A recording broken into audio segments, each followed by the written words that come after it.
The Shepnaz Podcast begins now.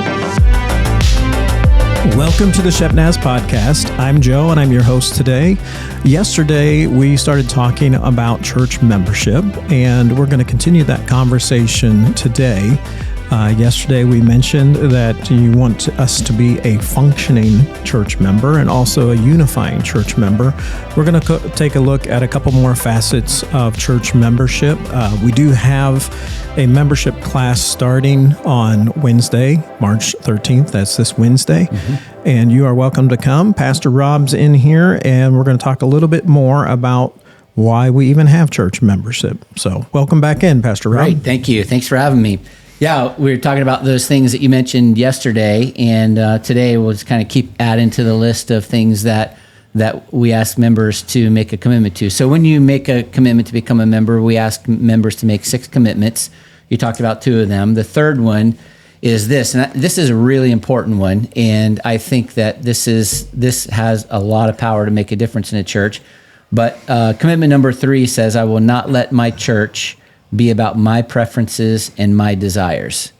And so what we're saying when we say that is that we're really saying, I want to give up my preferences for the greater good of the kingdom. Now, as a pastor, I recognize and know that there are preferences that everybody has about all kinds of different things. And we want to do our very best to be sensitive to those kinds of things. But sometimes churches become so focused, laser focused on some of these preferences that they like, that it becomes detrimental to the mission of the church. And there are 10 behavioral patterns for self-serving churches that I'll mention here. And I think we do pretty good in that. One of them is worship wars. And what do we mean by worship wars is that the people in the church like a certain style of music. And so when the worship leader sings a different style of music, or a song is too loud or whatever, people get mad and they gripe and they talk about it and they holler and complain, or maybe they even leave the church.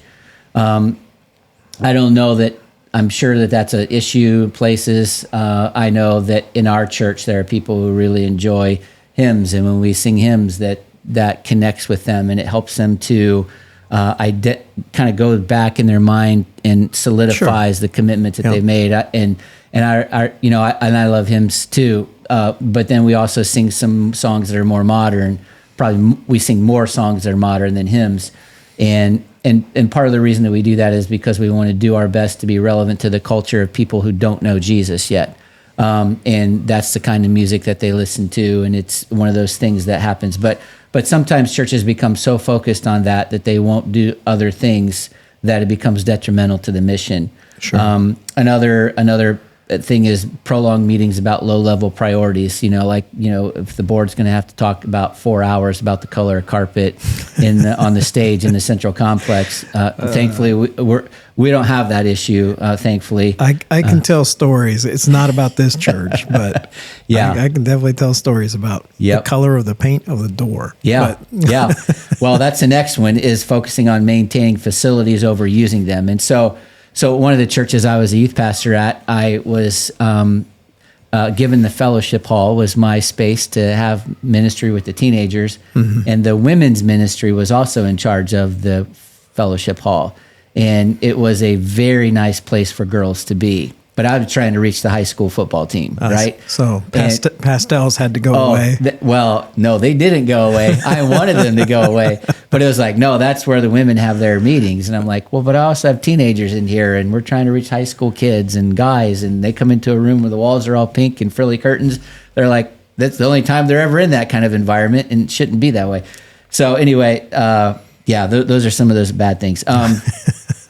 Being program driven is another, where you just, you have a program that you like it and you care about it, and it's the only thing that matters. Even if it's not working anymore, we're going to keep doing it. We're going to drive it in the ground. Or having an inwardly focused budget where we spend our money on ourselves and not on others, not on reaching our community.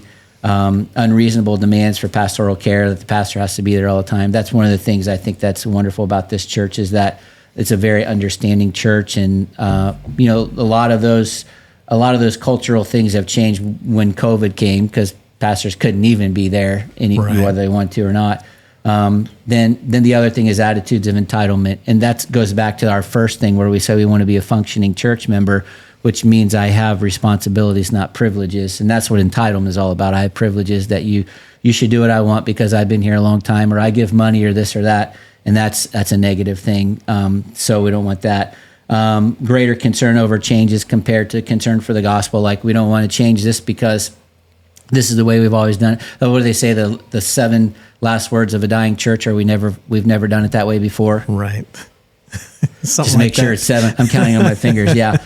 And so interesting side note here. I just joined a preaching cohort today. I just started it today. I was asked to join it by our district superintendent, and then had the opportunity to talk to a general superintendent. They're like, "Yeah, we want you to be in this." And so I'm like, "Is this because I'm a really bad preacher?" Or and so we've been looking at your live stream, and yeah, we know you need some help, and I do need some help. I know it's really very cool though, because on Monday I went on a prayer retreat, and I was reading in Jeremiah, and the Lord was talking to Jeremiah, and the Lord, this is like totally off the subject. So that's all right. Sorry. I guess that's one of the values of having a microphone is, right? Disk space. So I was reading through Jeremiah, and the Lord was saying to Jeremiah to prophesy to the prophets in Israel. They were prophesying their own things. Like, they weren't listening to the Lord. They were saying whatever they wanted to say. So they were kind of propagating their own visions and dreams for Israel. But the Lord's like, that's not what I told them to say. And he says to Jeremiah, let them prophesy what they prophesy, but he who has the word of the Lord, let that be in his mouth. And it was just like, to me, it was kind of like, oh man, the word of the Lord is the thing that matters. And I have the word of the Lord. It's in the Bible right in front of me. And that needs to be what I preach about. And so I just felt like the Lord was saying, I want you to double down on just staying focused on the word and not getting off on these tangents and everything else.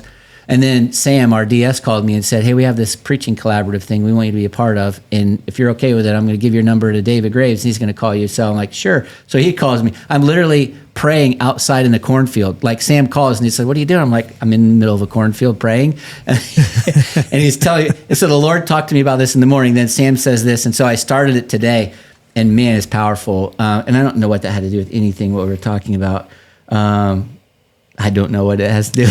But anyway, I'm super excited about it. Not being about me is where having a concern for the gospel. And so that's what it's about, is that it's, I have to be willing to change because our culture has changed. I'm never going to change the message of the gospel. Right. The message of the gospel is so powerful that it has the power to change lives. So I never changed the message, but I changed the method of how I deliver it. And Dr. Busick, another one of our general superintendents, did a message on it's not 1964 anymore. Mm-hmm. And he talked about all the things that were true in 1964. Actually, we're going to have a whole podcast about this sometime, because it blew me away.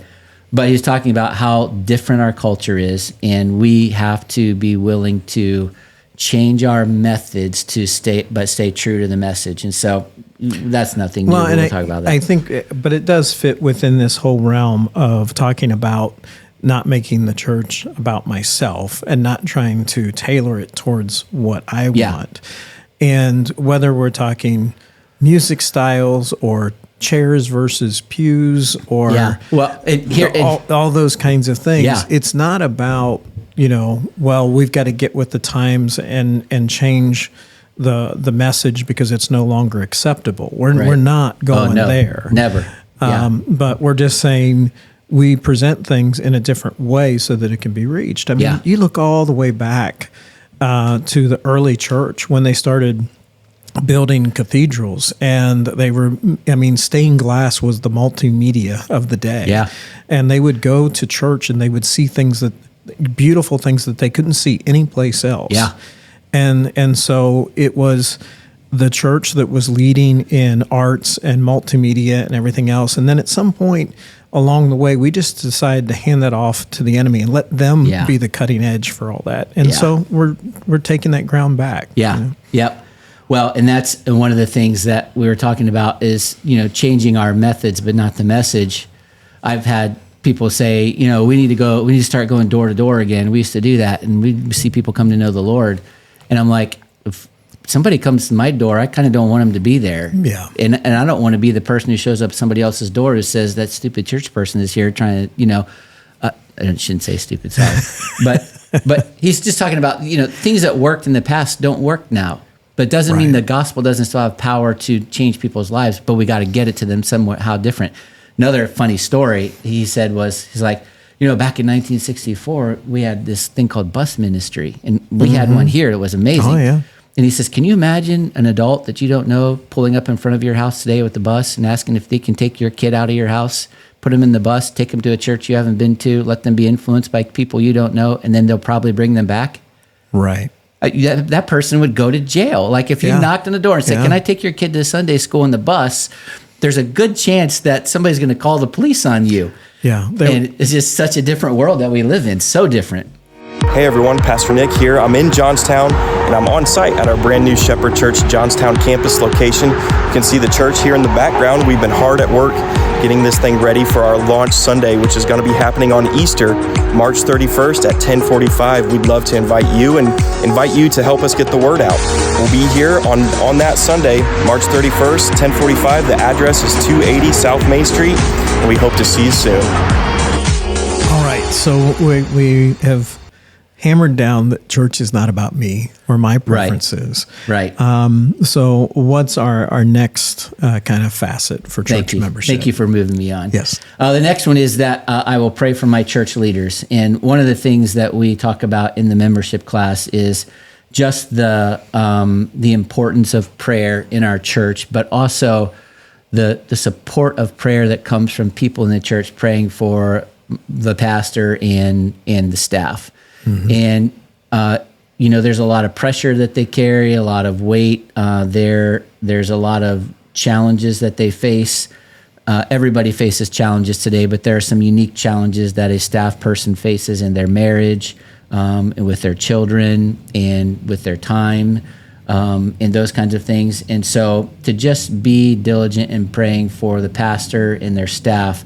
And as one of those persons, I can just say how incredibly grateful I am for every prayer that is prayed on my behalf or my family's behalf, and the staff and their family as well, marriages, their children.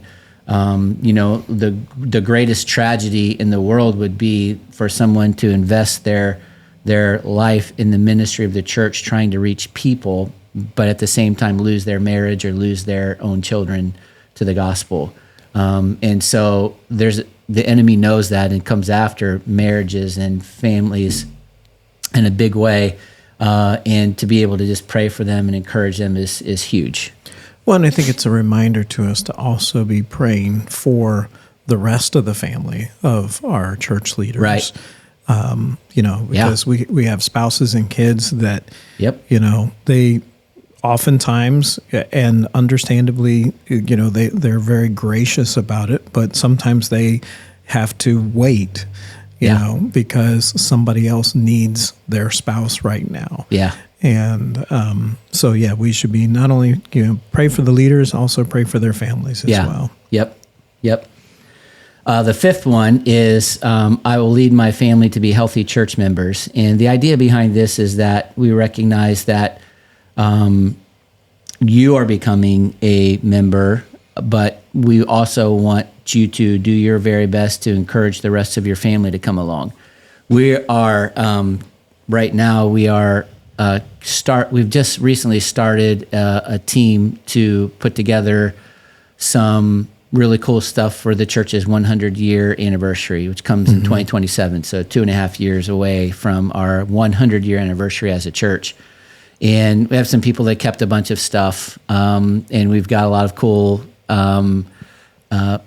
things that we're going to share, and videos and pictures and trinkets and stuff from the past and all that kind of stuff. But the stories are the best that you hear, and stories about kids who are saying, my dad or mom came to church and we never missed, and we were there for this and we were there for that, and my mom and dad did this and that, and the influence that their parents had on their own kids because of their commitment and ministry to the church, and how they're a part of the church now because of what they saw, because their parents led them into membership. And if the church is going to survive in the future, we need our kids to be a part of it. Right. And as parents, we need to make sure that we're doing our best to involve our kids and help them to see the priority and the importance of that. I'm sure you have stories about that in your own life, having been a son of a pastor Yes. for a long time. PK families have a unique shared experience that only other PKs can talk about. Yeah. I was just talking with Pastor Nick yesterday about, how things were progressing at Johnstown. And it was, I was, I know he's under the gun right now. He's got a lot he's working on. I was trying to encourage him, but I really believe what I said to be true is I was like, those stories that we hear from people like Shirley Grace about the early days when people from Shepherd were meeting in a middle school and then they eventually came here, and the stories of how this all is like, this story's being written right now for Johnstown. Yeah. And, like, remember when you pulled that stuff out of the ceiling and bats came flying out? Yes, I do. I will not forget the bat flying around me as I was pulling out insulation. But, I was like, someday, Nick, you're going to be 80 years old and somebody's going to come up with some sort of digital recorder that we don't even imagine is right now. Yeah. And they're going to be asking you to recount the story of how that all happened. Yep. It's cool. Yeah. Well, then the last thing is I will treasure church membership as a gift. And so I at the end of the day, what we hope people understand is that we don't want you to become a church member because it's going to add a strain to your life, but it's a gift, right? It's an opportunity to be a part of something that's way, way bigger than yourself, to be a part of something that has 100-year history here. In another 100 years, they're going to be talking about the 100-year anniversary, and they'll be talking about hopefully names like our names and your names. And we talk about, the things that God does for us as a gift. Salvation is a gift. The Holy Spirit is a gift. Spiritual gifts are gifts, but being a part of the body of Christ and having a place in it to serve and connect and make a difference is a gift. And if we can just remember that, there's lots of small little petty things along the way, but at the end, the grand view is, man, we're a part of something that's changing the world and changing people's eternal destiny. And we need people to sign up and say, I'm in for that. And when you become a member, that's what you're doing. So. Wonderful. Well, I think it's a great place for us to stop for today. And just want to remind you that we are having membership classes, and even if you haven't signed up, we will welcome you in. It's on Wednesday night, March 13th. Is that at 6:30?